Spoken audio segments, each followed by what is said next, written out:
বিসমিল্লাহির রহমানির রহিম।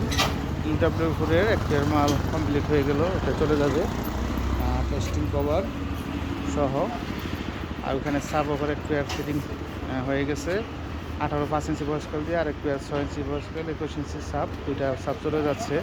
যারা এলাকার মধ্যে ফাস্ট থাকতে চান বা হাই কোয়ালিটির সাউন্ডের দরকার, এলাকার মধ্যে গডফাদার রাখবেন বা যে কোনো মালের সাথে কম্পিটিশন করে মাল চালাবেন। আর যদি আপনি এলাকার মধ্যে ফার্স্ট গডফাদার না হইতে পারেন, তাহলে আমাদের মাল ফেরত দিবেন, এরকম গ্যারান্টি সহ আপনারা আমাদের কাছ থেকে মাল নিতে পারেন। শাপলা ডিজিটাল সাউন্ড মানে আনকমন, আপডেট বা high quality, high powerful speaker দিয়ে মাল তৈরি করা হয় এখানে। আর বডিতে কিন্তু 10 বছরের গ্যারান্টি আগে ছিল, এখন 12 বছরের গ্যারান্টি। আপনারা আমাদের কাছ থেকে মাল অ্যাভেলেবল নিতে পারেন। 12 বছরের গ্যারান্টি বা 1 যুগের গ্যারান্টি। আমাদের মালের ফিনিশিং এবং কোয়ালিটি 100% চাইনিজ কোয়ালিটি। এগুলো আসলে বাস্তবে না দেখলে বোঝার কোনো ক্ষমতা নেই। ধন্যবাদ।